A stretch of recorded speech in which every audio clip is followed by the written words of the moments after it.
agakiza niki? Agakiza gashingiye kuki? Agakiza gashingiye ku rupfu rwa Yesu no kuzuka kwe. Ese umuntu yabona agakiza ate? Umuntu yabona agakiza yihannye ibyaha. Agakiza kagizwe n'ingingo 10. Hari agakiza no gutsindishirizwa, hakaba agakiza n'ubuntu, hakaba agakiza no kwizera, hakaba agakiza no kwihana, hakaba agakiza no kubyarwa kabiri, hakaba agakiza no kwezwa, hakaba agakiza n'imbaraga zako, hakaba agakiza n'imirimo yako, hakaba none imyumvire y'agakiza itandukanye n'agakiza n'umutekano wako. Ese gakiza n'ubuntu cankwa n'imirimo? Agakiza n'impano y'Imana, ntabwo ari ico twakoreye. Ese gakiza kava mu idini cyangwa mu mucyo? Agakiza ntabwo kava mu idini cyangwa mu mucyo, ariko umuntu ashobora gusazira mu idini atarahura n'agakiza. Niki gihamya ko umuntu ukijijwe? Tuzabamenyera ku mbuto zabo. Ese gakiza ku muntu gashobora gutakara? Ntabwo isi izanyura mu rubanza, ahubwo abantu ntibazanyura mu rubanza. Gusenga everyday, gusenga buri munsi. Nusenga uzanesha, nunanigwa gusenga uzaneshwa. Senga gusenga everyday, umurongo hamwe ukuri yo tugunyuraho ijambo ry'Imana. Senga uzanesha. Reka nsuhuze inshuti ya gusenga everyday, nizere ko mumeze neza mu bisanzwe. Muri kumwe na Manirakiza Edouard, abari mu Rwanda shalom, abari mu Burundi shalom, abari muri Afrika mwese mwumva ikirundi n'ikinyarwanda n'ikinyamulenge n'ikinyabwisha shalom. Turakunda ni gusenga buri munsi, nusenga uzanesha, no gusenga uzaneshwa. Senga. Abari ku mugabane wa Burayi shalom, turakunda muri inshuti za kadasohoka. Abari ku mugabane wa Aziya turabasuhuje, Imana ibamugisha. Abari ku mugabane wa Amerika turabasuhuje, Imana ibamugisha. Abari ku mugabane wa Oceania turabasuhuje, Imana ibahe umugisha. Nkuko mura kuri kamera za gusenga turi kumwe na Dr. Revera Pasteur Mpazi. Uraho Dr. Shalom shalom. Amakuru yawe? Turakomeye. Urashima Imana? Turashima Imana. Pasteur, mwatangira musuhuza abantu munasenga Imana? Turasuhuza bene data, abo dusangira ibyanditswe byera kuri channel ya gusenga everyday. Ni karibu, turabakiriye. Tugiye kubagezaho ubutumwa bwiza bw'ubwami bw'Imana. Murakoze. Mana, turagushimiye, turaguhimbajwe neza uyu mwanya uduhaye kubw'urukundo rwawe n'imbabazi. Ni wowe utumye tugeza aya masaha tukiriho, kudufiteho umugambi kubw'umurimo wawe. Turagushimiye ibyiza bikomeza gukora mu buzima bwacu. Turagushimiye kudusura igihe cyose. Turagushimira ko tudatuza kubona ukuboko kwawe.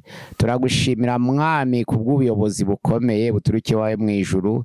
Tuyobore mu ijambo ryawe tugiye kwamamaza kugira ngo bigere ku bantu baturiye isi, abakeneye ubutumwa bwiza kugira ngo bahindurwe n'ubwo butumwa, ndetse n'abakiriye ubutumwa bwiza barushaho gukomezwa n'ubutumwa bwiza, kugira ngo bakure bagere ku rugero rushitse wishimira, bakora imirimo myiza itunganye. Ndagushimiye kuri kumwe natwe kandi kurabana natwe, ni mu izina rya Yesu, amena.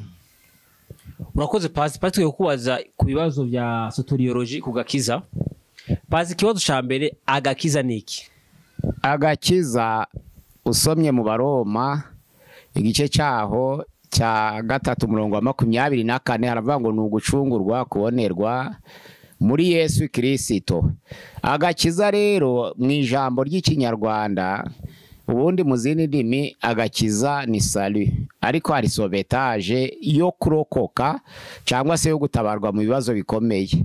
Noneho rero ako gakiza ko gutabarwa nako bakita agakiza, aho mu Kuva igice cya 14:13 aho Mose yabwiye Abisirayeli ati mwicecekere uyu munsi muri birebe agakiza Uwiteka Imana iri bubazanire, kuko abanyegiputa mureba mutazongera kubabona iteka ryose.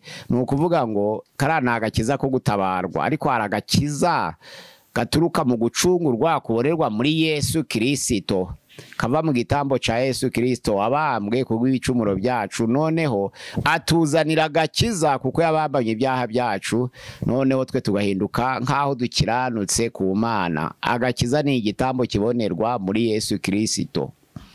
Urakoze Pastor. Ikibazo cya kabiri, ni kuki abantu bose bakeneye agakiza? Abaroma 3:11 aravuga ngo ntawe ukiranuka n'umwe, abantu bose basubiye inyuma baraguye bahindutse ibirwari. Ariko ku murongo wa 26 aravuga ngo abo bose nuko bakoze ibyaha ntibabashe gushikira ubwiza bw'Imana. Nukuvuga ngo abo bose kuko bose bakoze ibyaha kandi bakaba bakomoka kuri Adamu. Mu ijambo rivuga ngo Adamu wa mbere yari ubugingo buzima, Adamu wa kabiri yari umwuka utaga ubugingo. Nuvuga ngo abaguye muri Adamu yaducumuriye ku giti, Yesu aducungurira ku giti. Nukuvuga ngo ko twese dukomoka kuri Adamu twacumuriye ku giti ariko ducungurirwa ku giti ku bwa Yesu Kristo. Ubwo nukuvuga ngo abantu bose kuko babyawe na Adamu bakeneye noneho gucungurirwa ku giti kuko bacumuriye ku giti. Urakoze pastor. Kibazo cya gatatu, agakiza gashingiye kuki? Agakiza gashingiye ku rupfu rwa Yesu no kuzuka kwe. Nukuvuga ngo ijambo ry'Imana riravuga ngo ni watuza akanwa kawe ko Yesu Kristo ari umwami kandi ukizera mu mutima we ko Imana yamuzuye mu bapfuye uzakizwa. Gashingiye ku rupfu rwa Yesu no kuzuka kwe niho kunesha kwabera kwakomotse. Urakoze pastor. Ese umuntu yabona agakiza ate? Umuntu yabona agakiza yihannye ibyaha, icyo bita confession. Agakiza kagizwe n'ingingo 10. Hari agakiza no gutsindishirizwa, hakaba agakiza n'ubuntu, hakaba agakiza no kwizera, hakaba agakiza no kwihana, hakaba agakiza no kubyarwa kabiri, hakaba agakiza no kwezwa, hakaba agakiza n'imbaraga zako, hakaba agakiza n'imirimo yako, hakaba none imyumvire y'agakiza itandukanye ari iva mu buyobe bw'abamwe, hakaba noneho n'agakiza n'umutekano wako. Nuvuga ngo kurinda umutekano w'agakiza. Hariya rero agakiza n'ukwihana. Kuri rangingo ya 4 iyo wihanye ukatuza akanwa kawe uvuga ibyaha wakoze ugasaba imbabazi abantu uba winjiye mu nzira y'agakiza. Ubundi agakiza ni urugendo, ntabwo ari ikintu gikorwa rimwe, ahubwo umuntu yinjira mu gakiza agatangira urugendo noneho kugeza igihe Yesu azagarukira. Nandi zo mpamvu usanga abantu bamwe bagira ngo ni ikintu kiba rimwe, noneho ku buryo ashobora kuvuga ati ubwo cabaye rimwe ntabwo kizagaruka nta nubwo kizazimira. Oya, ni urugendo ushobora kugwamo cyangwa ukaruhagararamo. Urakoze pastor. Ese gakiza n'ubuntu cankwa n'imirimo? Agakiza n'ubuntu mu ba Efesi igice ca 2:8-9 haravuga ngo twatsindishirizwe kubw'ubuntu kubwo kwizera, ntabwo byavuye ku mirimo yacu kugira ngo hatagira uwirarira, kuko ni impano y'Imana. Nuvuga ngo agakiza ni impano y'Imana, ntabwo ari ico twakoreye. Nta muntu ushobora kwirarira ngo kubera kijwe. Oya, n'ubuntu Imana yamugiriye biduha nk'impano ariko kubwo kwizera. Ubwo rero umuntu utizeye ntabwo yakizwa, kuko urufatiro rwo kwizera ni ijambo, ariko urufatiro rw'agakiza ni ukwizera, kandi ibimenyetso by'agakiza ni imirimo yo gukiranuka. Urumva rero utizeye ntiwakizwa, kandi utabonye ijambo ry'Imana ntiwakwizera. Urakoze pastor. Ese agakiza kava mu idini cyangwa mu mucyo? Agakiza ntabwo kava mu idini cyangwa mu mucyo. Umuco wahozeho, amadini yahozeho, ariko umuntu ashobora gusazira mu idini atarahura n'agakiza. Kuko muri byanditswe byera ibyakoze n'intumwa 12 haravuga ngo nta rindi zina ryahawe abantu munsi y'ijuru dukwiriye gukirizwamo. Nta rindi zina twahawe munsi y'ijuru abantu bose bakwiriye gukirizwamo, ni izina rya Yesu Kristo gusa.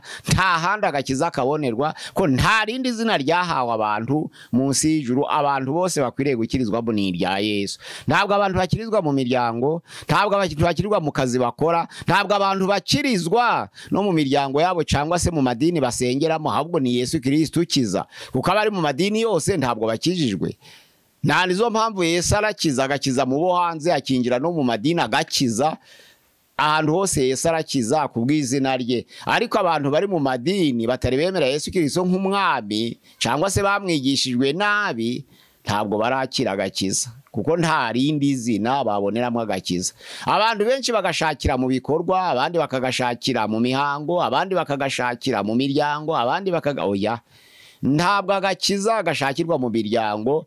Nizo mpamvu ikintu cyitwa nani conversion progressive byo kuvuga ngo umuntu azigana bakijijwe kugira ngo azakizwe, ashobora kudakizwa kuko ni impano y'Imana. Iyi Imana rero yazanye agakiza, n'uwananiranye arakizwa. Nta cari kirusha Pawulo ubukana mu byaha, ariko ntabwo yakijijwe agiye ku rusengero, yakijijwe ari mu nzira, n'umugambi we ntabwo wari mwiza, ariko kuko Imana yari yamushatse, umucuramutungura yikubita hasi, arakizwa ako kanya kandi ataragiye ku rusengero. Hari n'abagiye ku rusengero badakijijwe. None se Yuda wakurikiye ijambo ry'Imana, Yesu akabigisha imyaka 3 n'igice, ntiyavuye mu bizera akamugambarira? Pawulo utari uhari agakizwa atagiye ku rusengero kubera imbaraga z'Imana. N'ubuntu rero, agakiza gatangirwa ubuntu, ariko nta rindi zina kabonerwamo, ni irya Yesu. Pastor, uvuze ngo umuntu ashobora gusazira mu idini atarabona agakiza. Gute Pastor umuntu yasazira mu idini yumva ijambo ry'Imana, yumva indirimbo, aterana, atarahura n'agakiza? Kuko idini ntabwo ari Yesu, kandi agakiza kabonerwa mu izina rye. None se mu idini byashoboka bite? Nto byashoboka. Twavuze ko mu idini utaboneramo agakiza no mu mihango y'urugo cyangwa y'umuryango. None rero niba utaboneramo agakiza, ni ukuvuga ngo izina rya Yesu ryonyine rishobora kubaho, ariko nta dini rihari. Kuko izina rya Yesu ni urufatiro rw'itorero, ntabwo ari urufatiro rw'amadini. Yesu yaje amadini ahari, ariko itorero ni umubiri wa Kristo Yesu, aho buri wese ari urugingo rwa mugenzi we. Yesu akaba umutwe w'itorero. Nta rindi zina rero ryahawe abantu munsi y'ijuru tubasha gukirizwamo uretse iryo ngiryo rya Yesu. Pastor akoze. Pastor, niki gihamya ko umuntu ukijijwe? Matayo 7 umurongo waho wa 20, Matayo yaranditse amagambo avuga ngo tuzabamenyera ku mbuto zabo. Kuko yaravuze ngo abantu benshi baziratana impano bavuga ngo mwami ntitwahanuye mu izina ryawe, mwami ntitwirukanye abadayimoni mu izina ryawe, mwami ntitwakoze ibitangaza mu izina ryawe. Ariko ijambo ry'Imana avuga ngo nibwo nzaberura nti sinigeze kubamenya mumva imbere bwa nkozi z'ibibimwe, ariko tuzabamenyera ku mbuto zabo. Ntabwo tuzabamenyera ku mpano zabo ya. Hari ijambo ry'Imana rirasobanutse ravuga ngo tuzabamenyera ku mbuto zabo. Kuko Yesu Kristo yavuze amagambo yariswe muri Yohana 15 ngo ninje muzabibu w'ukuri, namwe muri amashami. Ishami ryera imbuto rero aryaganya amage yayo kugira ngo rirusheho kwera nyinshi, ariko iritera imbuto riracibwa rigakurwaho. Ubwo mwumvise ijambo ryanje rero mugume muri nge, kuko ni muguma muri nge nanjye nkaguma muri mwe, nimwo muzera imbuto nyinshi. Abantu benshi rero igituma batera imbuto nuko baguma muri Yesu, ariko ntibugurure ngo Yesu nagume muri we. Uruhererekanye rw'uko abantu baguma muri Yesu na Yesu akaguma muri we nigo rwonyine rutuma abantu bera imbuto. Naho abagumye muri Yesu bagarukira ku rwego rw'impano ko bazihabwa na Yesu. Ariko none abantu bari muri Yesu bari bakwiriye kwemera na Yesu akababamo, kugira ngo ibyo bakoze bye kuba ibyo bikoresha, ahubwo aba ari Yesu bikorera muri bo. Niho rero ijambo ry'Imana rivuga ngo uguma muri nge nanjye nkaguma muri we. Yesu yabivugiye ko yari yarangije kubona ko hari abaguma muri we ariko batemera ko aguma muri bo, kugira ngo imirimo bakoze ibikozwe na Yesu kuko ari muri bo. Urakoze Pastor.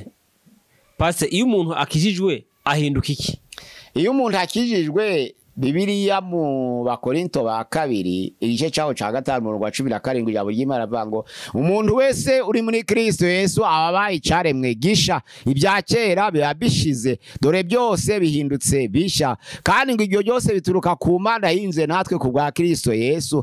Ubwo noneho rero turahindumwa mu cimbo ca Kristo, bisa naho Imana yingingira abazimiye muri twe. Ubwo turabahendahenda abazimiye mu cimbo ca Kristo kugira ngo biyunge n'Imana. Kuko Yesu Kristo arigeze ukora icyaha, Imana yamuhinduye kuba icyaha ku bwacu, kugira ngo abari abanyabyaha tubone guhinduka gukiranuka kw'Imana, dukiranuka ku bwa Yesu Kristo tugahinduka ibyaremwe bisha. Ikindi rero, iyo umuntu amwemeye akizera izina rye uwo Yesu, abona ubushobozi bwo kwitwa umwana w'Imana. Ariko abamwemeye bose bakizera izina rye yabahaye ubushobozi bwo kwitwa abana b'Imana. urakoze cyane. Ese agakiza ku muntu gashobora gutakara iyo atagakoreye? Kuko mu Bafilipi igice cya 2 umurongo waho ni uwa 12 haravuga ngo abo nkunda bene data nkuko mwajaga mwumvira uretse igihe mpari gusa ariko cyane cyane ntahari, abari ko musoza agakiza kanyu mutinya kandi muhinda umushitsi nubangwa agakiza twaragahawe, ariko hari ibisabwa ku muntu ukijijwe nuko kabagarira. Twagahereye ubuntu ariko wifashe nabi karakuvaho karagenda nyine. Nubango iyo utiboneje karagenda. Ijambo ry'Imana riravuga ngo abo nkunda uretse igihe mpari gusa ariko cyane cyane nshimishwa nuko mukora ibyiza ntahari. Nubango ibyo Paulo yasabaga ngo abantu babikora adahari ni byagaragazaga agakiza kawe. Hari imirimo rero isabwa ku muntu ukijijwe yabatayikoze kakamuvaho.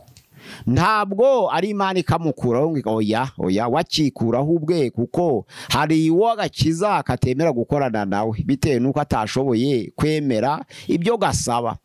Noneho rero twagahereye ubuntu nta giciro, ariko ubwo buntu ijambo ry'Imana riravuga ngo bamwe babuhereye gupfusha ubusa. Hari abantu bakizwa bakagata nyine kuko bataza agaciro kako. Ariko igitambo cya Yesu Kristo kirahenze kandi kirihagije. Umuntu wakijwe ntabwo yasuzugura iby'agakiza oya. Kandi gusuzugura iby'agakiza no gukora ibyaha warakijijwe. Ariko umuntu agendeye mu ngeso nziza, nandizo mpamvu muri Petero ya 2 igice cya 1 umurongo wa 5 avuga ngo kwizera mwongereho ingeso nziza mwongereho kumenya mu byongereho gukunda bene data mu byongereho urukundo mwongereho gukiranuka mwongereho kwihangana. Nimukora mutyo ijambo ry'Imana riravuga ku murongo wa 10 ntabwo muzasitara ngo kazimire, kuko hari bisabwa gukora nyuma yo kugahabwa ku buntu. Urakoze Pastor. Ese agakiza katugezaho iki mu minsi y'imperuka? Nukugira ngo tubone ubugingo buhoraho. Ku ijambo ry'Imana vango kuko Imana yakunze abari mu isi cyane byatumye itanga umwana wayo w'ikinege kugira ngo uyizera wese atarimbuka ahubwo ahabwe ubugingo buhoraho. N'ubugingo buhoraho katugezaho.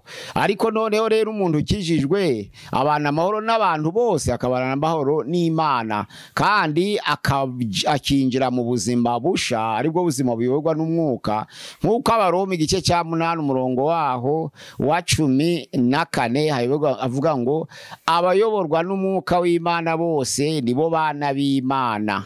Abayoborwa n'umwuka w'Imana bose nibo bana b'Imana. Noneho rero agakiza katwinjiza muri ubwo buzima bwo gukorana n'umwuka wera, tukitwa abana b'Imana. Noneho kandi tukazaragwa ubugingo buhoraho twasezeranijwe, noneho tukima ingoma y'iteka turi kumwe n'Imana. Pastor, urakoze cyane. Ese Pastor, ibyaha bifitanye isano ite n'agakiza? Uyu muntu avuye mu byaha arakizwa ahubwo nta sano bifitanye, kuko ni doctrine ya hamaritology na soteriology. Iyo umuntu avuye mu byaha yinjira mu gakiza, yava mu gakiza agasubira mu byaha, byombi birashoboka. Uruhererekanye rurahari, ariko noneho ntabwo amagambo asobanura kimwe. Wava mu byaha ukinjira mu gakiza nk'uko umuntu yava mu gakiza akinjira mu byaha, byombi biraba kandi birashoboka. Ese Pastor, ese hari icyo umuntu yakora ngo akomeze kwakira agakiza buri munsi? Oya, ntabwo akakira buri munsi, akakira rimwe ariko akakarinda. Nubango niyo bavuze ngo hari umutekano w'agakiza.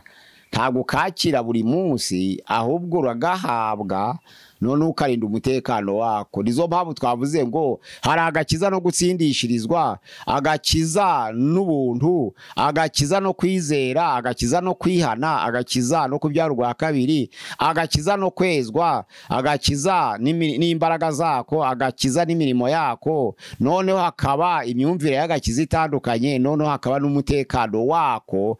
Uragahabwa ukagahabwa rimwe ariko karinda umutekano wako. Ariko ushobora kukavamo wakongera kwihana, Imana ikakubabarira, kuko iyo umuntu agihumeka aba agifite amahirwe yo kwakirwa n'Imana yagihumeka. Ese Pastor, ese agakiza gahindura uburyo tubona isi n'abantu? Agakiza gahindura isi, kuko isi ntabwo ari ibiti, ntabwo ari ubutaka, ahubwo n'abantu. iyo bavuze rero ngo isi ni mbi cyangwa isi ifite ubugome cyangwa se isi irashaje, ni imirimo y'abantu baba bari kureberaho, ntabwo warebera ku biti oya. Cyakora iyo abantu bakoze ibyaha bazanira ubutaka kuvumwa. Hariya mu itangira bavuga ngo uzaniye ubutaka kuvumwa. Itangiriro 3 murongo waho wa 16 ku murongo wa 19, uzaniye ubutaka kuvumwa. Iyo abantu bakoze ibyaha n'imyaka ntiyera neza, n'ubutaka ntibusa neza, n'amatungo ntagira ishusho nziza kubera ibyaha by'abantu. Ariko isi n'abantu. Iyo bavuze guhindura isi ni uguhindura abantu barimo. Noneho rero ntabwo isi izanyura mu rubanza, ahubwo abantu nibo bazanyura mu rubanza, kuko aribo barazwa agakiza, ntabwo agakiza karazwa ubutaka. Urakoze Pasi. Ese Pasiteri, agakiza gahumuriza gate umuntu wababaye? Agakiza karahumuriza kuko Yesu Kristo iyo yinjiye mu munyabyaha arahumurizwa kandi akumva aruhutse. Nizo mpamvu bavuga ngo umutwaro w'ibyaha. Hariya mu Baroma aravuga ngo ibihembo by'ibyaha ni urupfu. Abaroma 6:23, ariko impano y'Imana ni ubugingo buhoraho muri Yesu Kristo. Nuvuga ngo Yesu iyo yinjiye mu munyabyaha araruhuka kuko aba yikoreye imitwaro y'ibyaha. Nizo mpamvu yavuze muri Matayo igice cya 11:28 avuga ngo mwese abarushe n'abaremerewe kugeza kuri 30, aravuga ngo ni mu nsange ndabaruhura, mu nyigiro ko nanje noroheje namwe murabona uburuhukiro mu mitima yanyu. Nizo mpamvu Yesu yavuze ngo uburuhukiro mu mitima yanyu buheshwa nanjye. Unyigana kanyigiraho ndoroheje nawe azabona uburuhukiro mu mutima. None ni gute twakwemeza abandi ko Yesu ari umukiza wacu? Twakwemeza abandi ko Yesu ari umukiza wacu dukoze nk'ibya Yesu. Kuko mu itorero ryo muri Antiyokiya Yesu Kristo yatangiye ahamagara abigishwa kuko ari 12 bakora umurimo imyaka 3 n'igice. Abigishwa barihana nyuma y'umunsi wa Pentekote, umwuka yaramaze kumanuka, 3,000, 5,000, abandi bigishwa benshi bariyongera. Ariko ibyakozwe n'intumwa 11 burongo 26 abantu bati bari abantu ni ibiki byabora ko bari gukora ibidasa n'ibyacu. Ijambo ry'Imana ravuga ngo tumaze kumenya ko bari gukora ibisa na wawundi, burya naba Kristo. Ni imirimo dukora itandukanye n'iy'abapagani baraduhamya ubwabo. Urakoze kandi Yesu yaravuze ngo nimutanyemera n'imirimo yanje izampamya. Urakoze Pasi. Ese Pasiteri, niko umwizera akwiye gukora nyuma yo gukizwa? Nyuma yo gukizwa akwiriye kwera imbuto. Sako gakiza nyine nta kindi.